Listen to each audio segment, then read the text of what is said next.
రాజ్యాధికారం కోసం బడుగు వర్గాలను ఏకం చేసిన పోరాట యోధుడు సర్దార్ సర్వాయి పాపన్న చరిత్ర నీటి తరానికి తెలియాల్సిన అవసరం ఉందని గంగాధర్ గౌడ్ కొనియాడారు. సర్దార్ సర్వాయి పాపన్న 374వ జయంతి వేడుకలను బోధన్ కల్లు డిపోలో ఘనంగా నిర్వహించారు. బోధన్ మండలం లంగ్దాపూర్ గ్రామంలో గౌడన్నలు సర్వాయి పాపన్న చిత్రపటానికి పూలమాల వేసి నివాళులు అర్పించారు.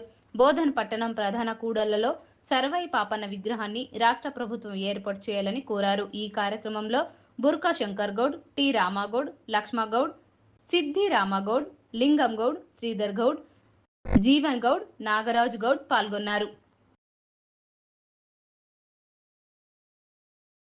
సామాజిక వర్గమైనటువంటి మా గౌడ అన్నలందరికీ కూడా అదేవిధంగా ఇక్కడ వచ్చినటువంటి అన్ని కుల సంఘాల పెద్ద మనుషులకు, కుల సంఘాల సభ్యులందరికీ కూడా మా లంగనాపూర్ గౌడ సంఘ సభ్యుల తరఫున నేను అందరికీ రామరామ్ తెలియజేస్తా ఉన్నా. మరి ఈ రోజు ఇక్కడ ఈ లంగనాపూర్ లో మరి పాపన్న గౌడ ఫోటో పెట్టుకొని మరి దండేసుకొని కొబ్బరికాయలు కొట్టుకునే అటువంటి విషయం కూడా మీకు కొన్ని విషయాలు చెప్పాలి కాబట్టి 2 ముక్కల్లో చెప్పేస్తా అని చెప్పేసి తెలియజేస్తూ, మరి ఈ గౌడ్ సాబ్ సర్దార్ సర్వాయి పాపన్న గౌడ్ సాబ్ మరి దీని చేసినటువంటి చరిత్ర అయితే చాలా ఉన్నది. మరి ఇందులో ఈ చరిత్ర కూడా బయట రాలేదు. గత ప్రభుత్వం ఉన్నటువంటి ప్రభుత్వము అధికారికంగా తన వర్ధంతి కావచ్చు, జయంతి కావచ్చు కూడా చేయలేకపోయింది.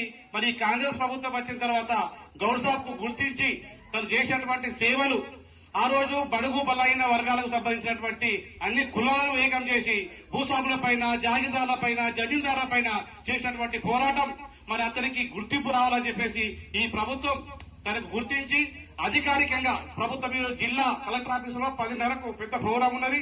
ఎమ్మెల్యేలు, ఎంపీలు, ఎమ్మెల్సీ అందరూ వస్తా ఉన్నారు. అధికారికంగా ఇట్లా ఫోటో పెట్టుకొని అన్ని కుల సంఘాల పెద్దమనుషులు పిలుచుకొని తను చేసిన సేవలు ఒకసారి గుర్తించుకొని అతనికి నివాళులర్పించేటువంటి కార్యక్రమం ఈ రోజు రాష్ట్ర వ్యాప్తంగా జరుగుతా ఉన్నది. అందులో భాగంగానే ఈ రోజు లంగనాపూర్ లో చేసినందుకు చాలా సంతోషం వ్యక్తం చేస్తా ఉన్నాం. మీరు కూడా అందరూ సహకరించాల్సిందిగా కోరుతా ఉన్నాం.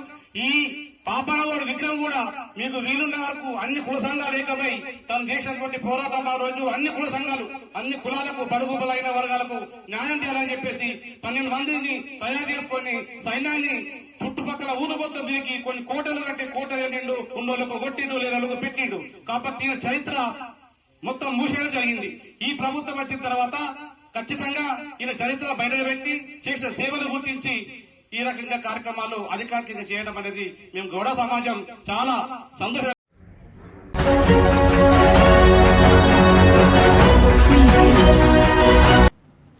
రాజ్యాధికారం కోసం బడుగు వర్గాలను ఏకం చేసిన పోరాట యోధుడు సర్దార్ సర్వాయి పాపన్న చరిత్ర నీటి తరానికి తెలియాల్సిన అవసరం ఉందని గంగాధర్ గౌడ్ కొనియాడారు.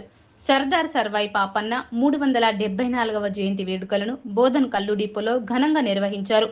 బోధన్ మండలం లంగ్దాపూర్ గ్రామంలో గౌడన్నలు సర్వాయి పాపన్న చిత్రపటానికి పూలమాల వేసి నివాళులు అర్పించారు. బోధన్ పట్టణం ప్రధాన కూడళ్లలో సర్వాయి పాపన్న విగ్రహాన్ని రాష్ట్ర ప్రభుత్వం ఏర్పాటు చేయాలని కోరారు. ఈ కార్యక్రమంలో బుర్కా శంకర్ గౌడ్, టి రామాగౌడ్, లక్ష్మగౌడ్, సిద్ధి రామాగౌడ్, లింగం గౌడ్, శ్రీధర్ గౌడ్, జీవన్ గౌడ్, నాగరాజు గౌడ్ పాల్గొన్నారు.